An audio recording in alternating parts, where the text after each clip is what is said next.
Well, we wanted to be very interactive with you, and if you have questions for any of the panelists. I would also like to have some feedback from you.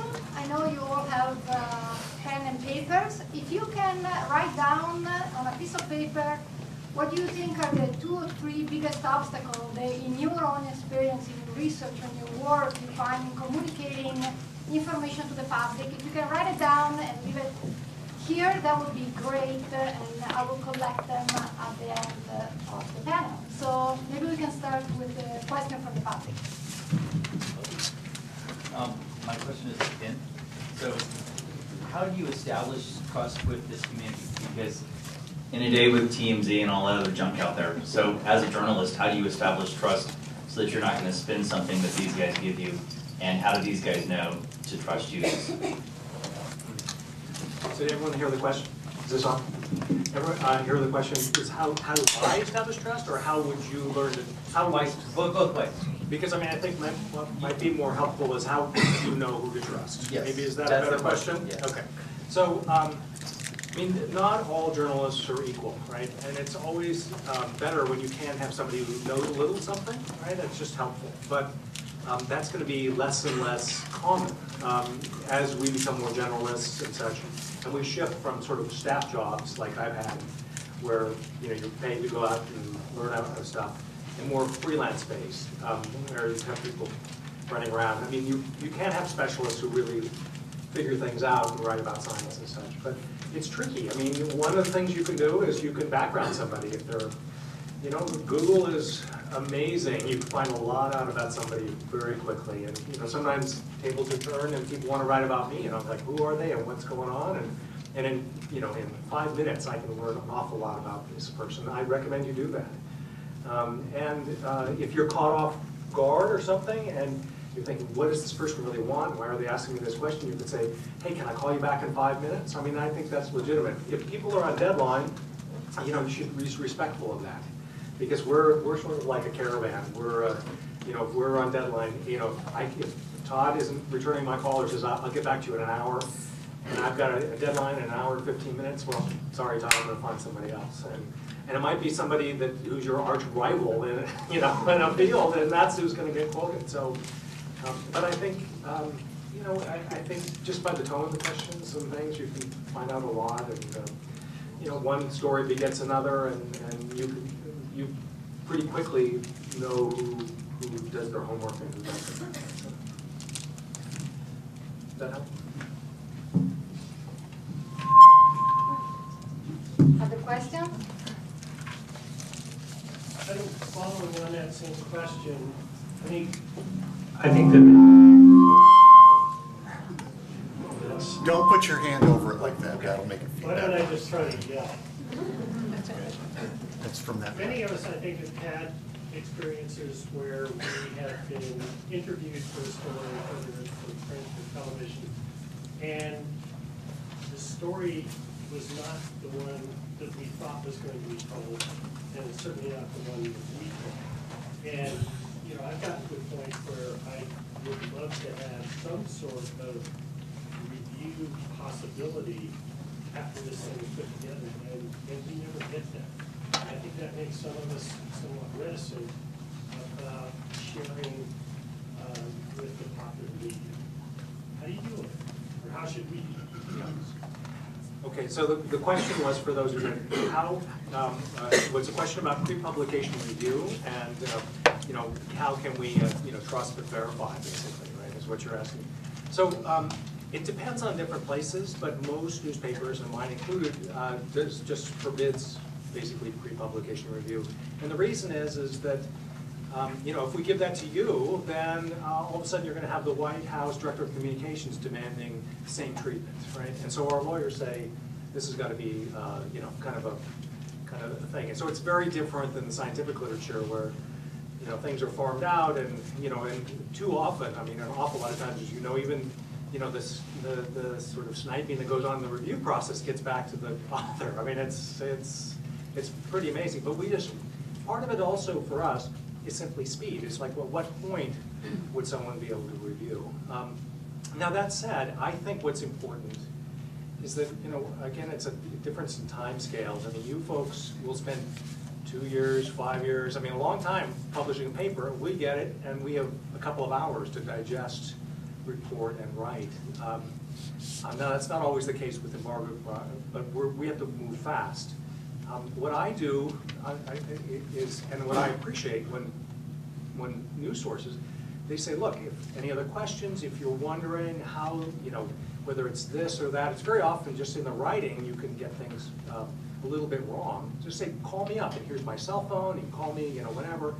I mean, there's this image like journalists are going to be hounding you at midnight, and that's not the case. We're moving, we're going on, but to be really available. And the ones who are the most available, I think actually have the best track record.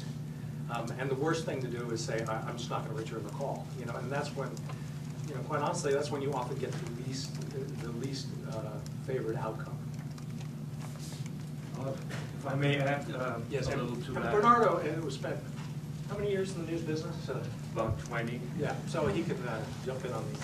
Yeah, Jim, I mean, one thing that you can do at the end of the interview, if you know there's part of what you said that might be misconstrued, you can ask, can you read that quote back to me? You can do it right then and there, and that way you kind of locking the reporter into what you said a little bit.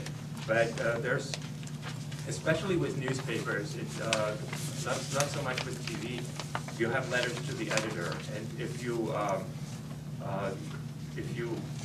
write a letter to the editor explaining your position, explaining how it was misconstrued, you're actually getting another news cycle.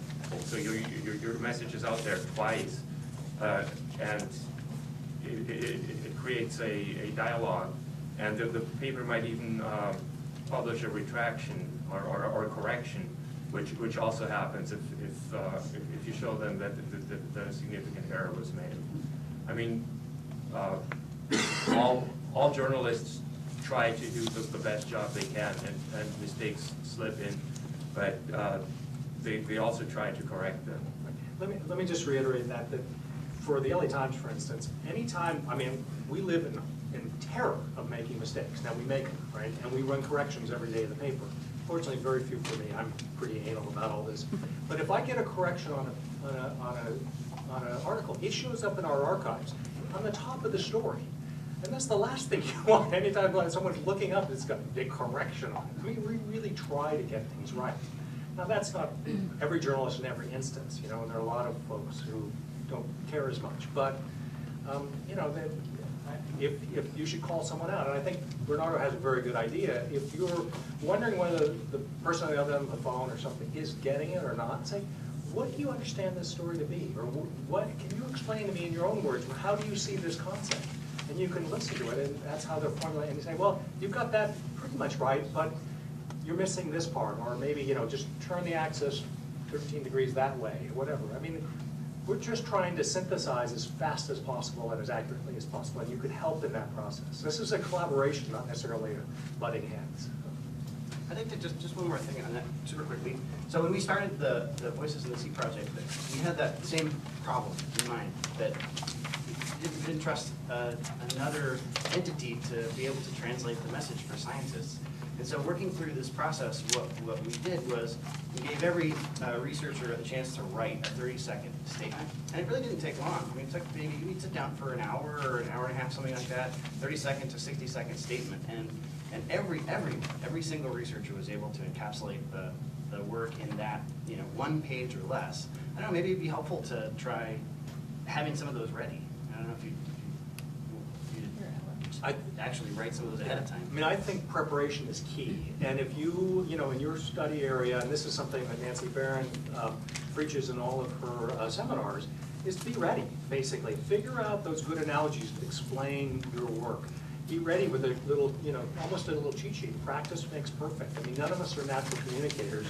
The best ones just practice, practice, practice. They're like Schubel. I mean, this guy, he's been doing a lot of talking for a long time. He's really good. But he didn't just spring, flowers didn't just spring from his mouth. He's worked at it.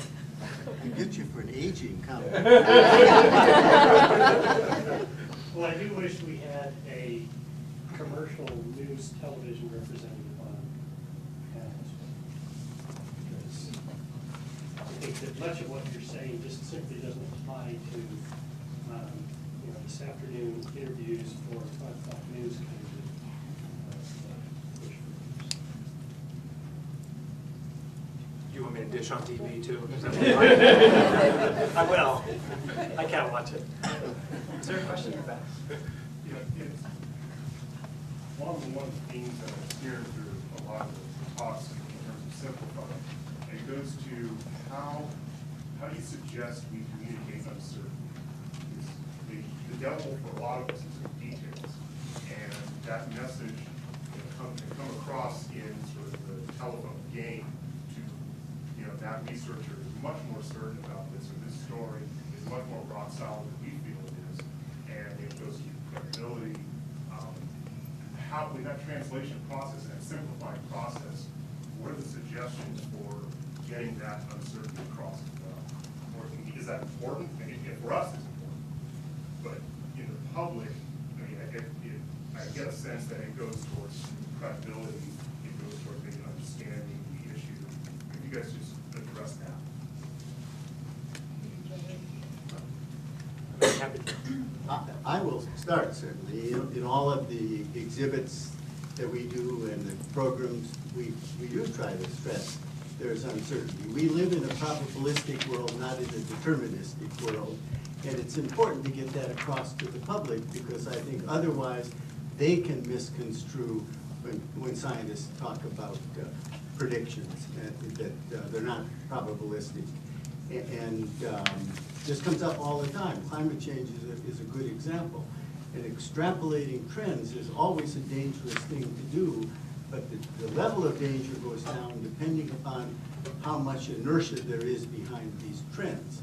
And so we try to get across, for example, within climate change, if we eliminated all further emissions of CO2 tomorrow, the ocean and the atmosphere will continue to warm, the ocean will continue to get more acidic for at least decades and maybe longer. So it's a recurrent theme that I think you have to keep bringing up and trying to explain in the simplest way that you can.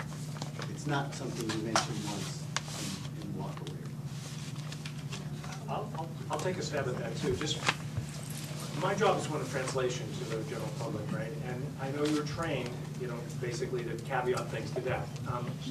And I get that. I totally understand it. I know you're going to say, no matter how I were to say that, it's much more complicated than that, Ken. I know, that's a given. But I think what's important too is that if you want the general public to listen to you, you need to focus on what you do know, and you actually do know things. You may not know the specifics in an instance. I mean, let's take one of these blue whales that got, you know, smacked. And you know, you've got a blue whale on the beach, and a TV camera comes up and says, "What killed it?" And I say, "Well, we don't know in this case, but there have been 3 previous ones that we saw, you know, strong suspect is that they were hit by a ship, and we're now, you know, literally digging into the whale to look for clues to find out this was a crime scene, essentially. I mean, that's probably wouldn't use crime scene, but it would, but that's, you know, that would give them enough to say, well, you know, and then that TV guy would say, well, you know, there's been 3 others, you know, they were, you know, and here's this one, they're trying to figure out what killed this whale. It could have been natural causes, but it also could have been a ship strike. And it's, you know, it's emphasizing what you do know instead of that voice in your head like, oh my God, I have to make sure that I leave open every possible, you know, avenue of doubt. And generally the public, if, you know, they figure you're the experts. And if you don't know and say, oh, we really don't know, well, why would they want to listen to you? It's like, click the channel, look the page, you know, move on. But again, I emphasize what we do know, by all means. But I think we have to be a little bit careful that we don't state things as if we knew them when we do not. And I think we often underestimate the intelligence of the public, whether it's the TV audience, the audience that reads the LA Times, or the audience that comes to our institutions. We underestimate their intelligence. And so I think they can deal with some level of complexity and some level of uncertainty. But start with what We know, and then, I think, then identify the key unknowns, the known, the unknown, and the unknowable. There you go. Perfect. The master orator, right there.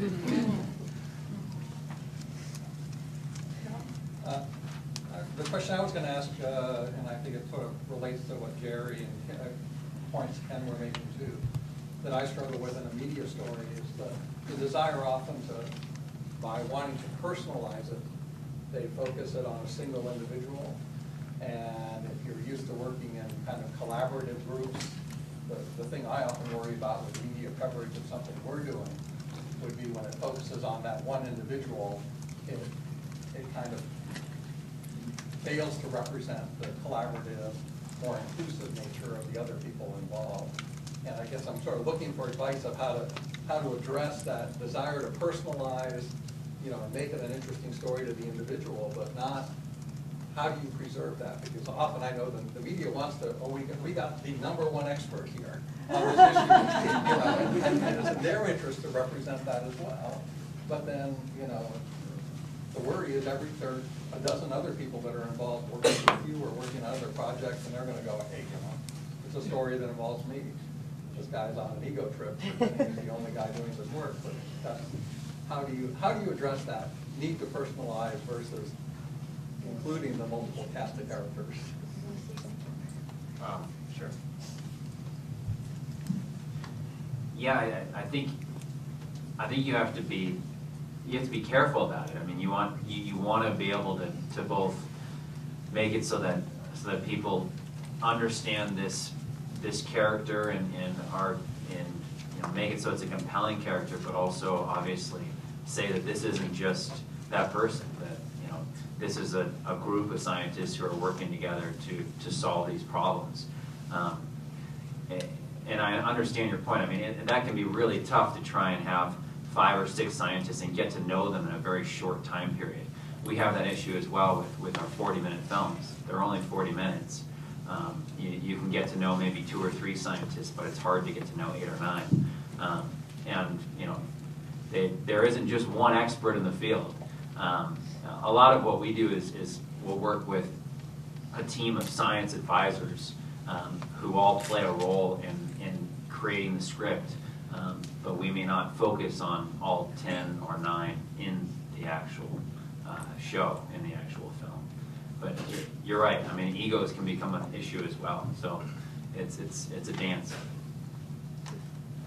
So, and this is a continuum, right? I mean, just if I'm writing a basic journal article that's got 15 co-authors, I don't have room to put all the 15 co-authors in. I mean, it's just, I don't. I mean, I can barely get the whole big concepts in there. And so that's a problem, and you often pick a lead author and you'll put them, or maybe in the second one if lucky to have space. And then this goes, also to sort of field reporting, essentially. Now, I would argue, John, that, you just need to get over it, basically. That there are not that many people who go out in their inflatable, dodging, hunting blues, dodging cargo ships, for hours on end, with salt crusted in their, their eyebrows and stuff. I mean, that's a vehicle, a way for us to tell a story about blue whales and ships, colliding. You're a good story. You're a good way in. And I'm going to bust Jim Milbury right now because I said, "What's this story about?" And he says Frances Golan. And Frances feels really uncomfortable about when she gets attention, and you were trained that way. To me, it's like it's like a bunch of blue crabs in a crate, all pulling each other down. I think there is a shift in culture, and Jerry alluded to this, but there's a shift in culture since he's left academia, and that is, get over it. Just, let it go and actually be supportive instead of like blue crabs pulling each other in. Because, and where I have seen this the most is with aging scientists, the ones who, so much of what they've spent their career studying and what they saw as graduate students has either been fished out, overgrown with slime, or just simply disappeared. And they're pissed off about it. And they're finally saying, I'm going to come forward. I mean, Bob Payne, the guy who, for journalists, kind of a pain. He now is ready to get out there. Mr. Keystone Species, that's remarkable. And it's because he's seen enough change. He says, you know, in the ocean, it's like it's time to step forward. And so if I did anything, I would say you should have a culture here where you celebrate when somebody breaks out and gets attention as opposed to wanting to pull them down.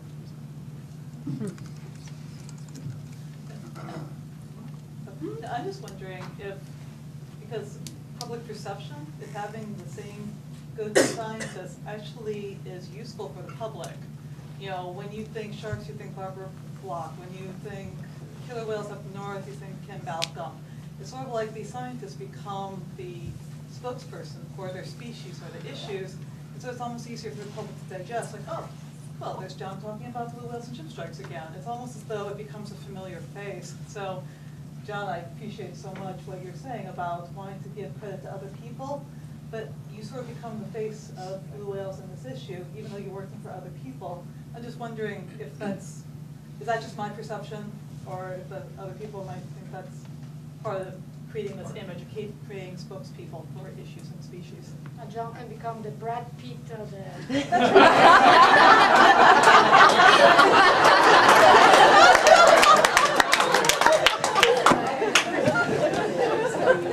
Yeah, no, I think the public loves stars. We can make stars and make it so that people start caring about these animals, and that's a good thing. But it doesn't have to be a short roster. I mean, we like fresh faces, you know? I mean, you know, not that you don't have a fresh face, but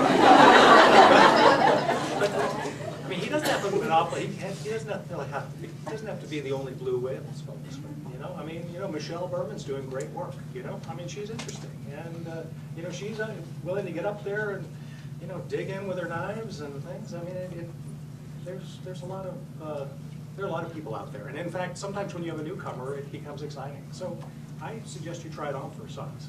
People do like stars, and I think it's right. You can have a constellation of stars, and I think that's part of it. Science is a collective enterprise, and one of the things we have to get across to kids is that, in fact, there are a lot of ways to do science. You can be a real scientist, or you can be a Ken Weiss.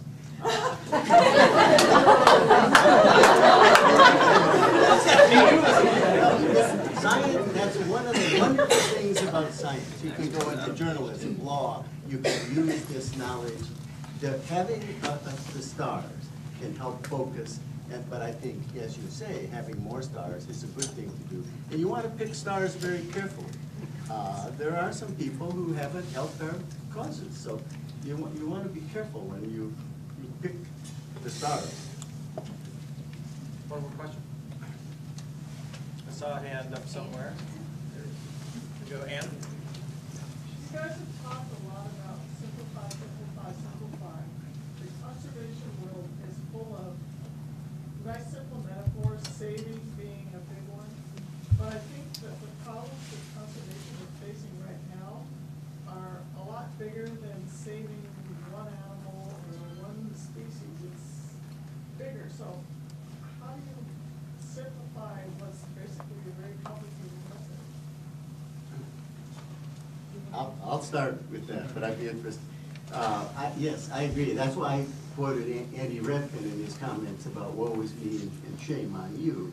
I think in a world with 7.2 billion people on our way to 9 or 10 billion people by the end of this century, we have to completely redefine the relationship of people with the planet. Conservation takes a different form. It isn't now just setting aside areas, whether they're marine protected areas, that I'm a great believer in, or national parks. The more important thing is to figure out how can we coexist in harmony with nature. And to me, that's something we have not figured out. It's not saving one species. It isn't saving even just one ecosystem. It's looking at all of this interactive mosaic. It's the biodiversity and the living life support system of the earth that we all depend upon. And that's the challenge for us going forward. But I think the reason why we focus on certain species is if you grab somebody on the street and say, hey, you need to save the entire planet, or what? If you say, look, here's the cute polar bear mother with their 2 cubs struggling, and if you take your shopping bag instead of using a reusable bag, you're helping her. That's you're getting people to take a first step. You're kind of grabbing them by the shirt and you're starting the dialogue. You can't try to cram the whole message into each opportunity that you have. So. But as long as it's the first step and not the last step, and often it's been the first step and the last step. Turn the water off when you brush your teeth. That's not going to solve Southern California's water shortage problem. It's not a bad thing to do, but elevate the discussion so we're talking about the real issues that will make a difference. I think we need to close this panel. I want to thank everybody for participating and thank Pacific Light Foundation as well. Thank you.